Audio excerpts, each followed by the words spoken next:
अग्रसेन जयंती के इस पावन पर्व की आप सभी को बहुत बहुत बधाइयाँ। इस पावन पर्व पर मैं अग्रसेन महाराज जी के लिए कुछ लाइनें कहना चाहती हूँ। और जिन्होंने अग्रहा धाम बनाया, जिन्होंने अग्रवालों को अग्रवाल बनाया, जिन्होंने अग्रवालों को समाज में मान सम्मान दिलाया, वो अग्रसेन महाराज जी हमारे हैं। और अग्रसेन महाराज जी पर हमें बहुत बहुत गर्व है। अग्रवाल होने पर हमें बहुत गर्व है। जय अग्रसेन, जय अग्रहा।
यह तो है स्नेहा भक्ति से सजा श्री अग्रसेन महाराज जी का घर आंगन, श्री अग्रसेन महाराज जी का घर आंगन।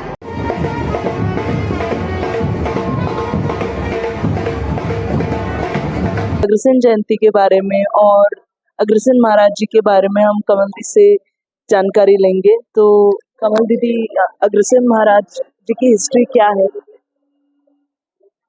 महाराजा अग्रसेन जी 5000 वर्ष पूर्व द्वापर और त्रेता युग के बीच में हुए हैं। द्वापर युग से भी श्री कृष्ण का आशीर्वाद, त्रेता युग से राम का आशीर्वाद उन्हें प्राप्त है। और सबसे महत्वपूर्ण बात, महाराजा अग्रसेन रामचंद्र जी के पुत्र कुश, इनकी 34वीं पीढ़ी में उनका जन्म हुआ है। अग्रसेन जयंती क्यों मनाई जाती है? अग्रवाल समाज के सर्वे सर्वा, जिन्होंने अग्रवाल समाज की जो नींव है, जो समता पर आधारित रखी है, वह स्वयं एक स्वघोषित राजा थे। उनका जो प्रतापगढ़ के राजा थे, फिर कुछ कारणवश उन्हें प्रतापगढ़ छोड़ना पड़ा, अग्रवा में आकर बसे। लेकिन अग्रवा में आकर बसने के पहले भी उनका एक इतिहास है। अग्रवा में जब उनको खुद को अपनी अलग से राजधानी का निर्माण करना था, माता माधी तथा महाराजा अग्रसेन ये भ्रमण करते हुए एक जंगल में आए। वहां पर एक शावक और एक शेर का बच्चा साथ में खेल रहे थे।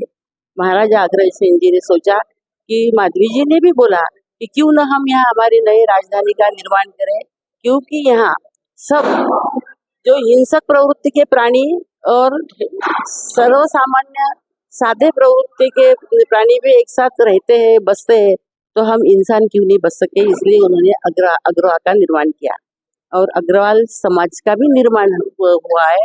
उनका जो जन्म है वो एकम को हुआ है और इसलिए हम महाराजा अग्रसेन जयंती की जयंती, उनका जन्मदिन जयंती के रूप में बड़े धूमधाम से मनाते हैं। अग्रवाल अग्रोहा में बसे थे, तो सारे देश में अग्रोहा अलग अलग सिटीज में है, सिर्फ अग्रोहा में क्यों नहीं, सारे देश में क्यों बसे? महाराजा अग्रसेन जी ने 1 रुपया और 1 ईंट, यानी जिन अग्रवाल भाइयों को जो कमजोर है उनको सक्षम बनाने के हेतु 1 रुपया और 1 ईंट देकर उन्हें अग्रवाल में सक्षम बनाया था। खुद वैश्य धर्म उन्होंने अपनाया था और व्यापार उद्योग बढ़ाने के हेतु उन्होंने 1 रुपया और ईंट दी थी। लेकिन एक बार ऐसा हुआ कि पूरे अग्रवाल में आग लग गई और पूरा अग्रवाल नष्ट हो गया। कुछ लोग वहां से भाग निकले और फिर कहाँ बसेंगे, तो जिनको जहाँ अच्छा लगा वो प्रांत में वो जाकर बसे और उन्होंने अपनी बुद्धिमत्ता और अपना शारीरिक श्रम, इसके आधार पर आज भी पूरे देश में सबसे धनवान अग्रवाली कहलाते हैं।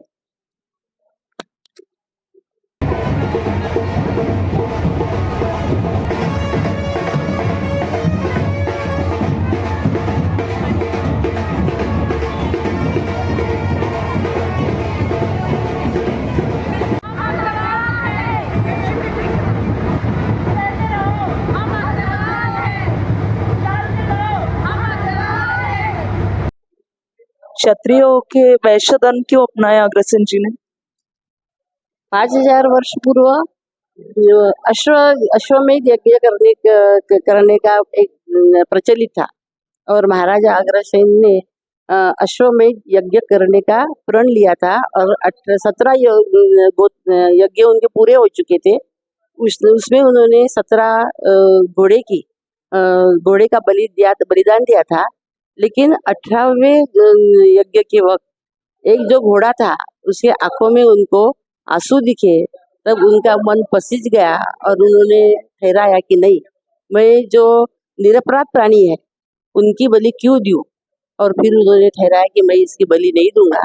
तो सब जो यज्ञ के जो यजमान थे वो नाराज हो गए। तो उन्होंने कहा कि क्षत्रिय धर्म में अगर ये प्रथा है किसी निरपराध प्राणी की बलि दी जाए तो मैं वो धर्म ही त्याग देता हूँ, और इसलिए उन्होंने वैश्य धर्म अपनाया था। मेरा लास्ट क्वेश्चन है आपसे कि 18 गोत्र 17.5 गोत्र कहते हैं, तो वो क्यों है? वैश्य धर्म अपनाने के बाद महाराजा अग्रसेन जी को तो खुद 18 पुत्र थे ही, तो 18 पुत्र को उन्होंने अपने समाज की उन्नति के लिए 18 पुत्रों को उनके ऋषि मुनि, उनके गुरु के द्वारा शिक्षा देकर, दीक्षा देकर उनको एक एक गोत्र का नाम दे दिया, एक एक गोत्र का रूप दे दिया, और इस प्रकार उन्होंने 18 गोत्र अपने 18 पुत्रों के नाम पर रख दिए। लेकिन हम अग्रवाल 17.5 ही गोत्र इसलिए मानते हैं, ये एक यज्ञ जो था वो घोड़े के बलि के बिना अधूरा रह गया था, इसलिए हम 17.5 गोत्र मानते हैं। इस प्रकार समाज की उन्नति के लिए 18 गोत्र का निर्माण महाराजा अग्रसेन जी ने किया। थैंक यू दीदी, थैंक यू सो मच आपका टाइम देने के लिए।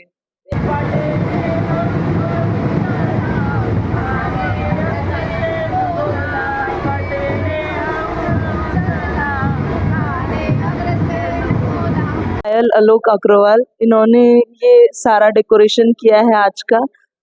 दीदी आपने डेकोरेशन कैसे किया? बस थोड़ी सी हमारी सहेलियों की हमारे टीम ने पूरा वर्कआउट किया है, जैसा हमने बोला वैसा सब वर्क किया है, और आप लोगों के सहयोग से हमने बहुत अच्छा यहाँ पे प्रोग्राम लिया, और यहाँ पे जैसा हमको समझ में आया हमने वो हमारे हिसाब से रंगोली डलवाई अग्रसेन जी महाराज की। हमने हमारा बेस्ट देने की कोशिश की और ये प्रोग्राम सबके साथ से बहुत अच्छा और बेस्ट हो गया। बहुत ही सुंदर झांकी भी बनाई थी, गोत्र की तैयारी आपने करी थी, बहुत ही सुंदर लग रहा था। थैंक यू दीदी, थैंक यू सो मच। अध्यक्षों का यहाँ पर इस मंच पर हार्दिक स्वागत करता हूँ, और सभी अध्यक्षगण से विनती करता हूँ कि वो आरती के लिए कृपया मंच पर यहाँ पर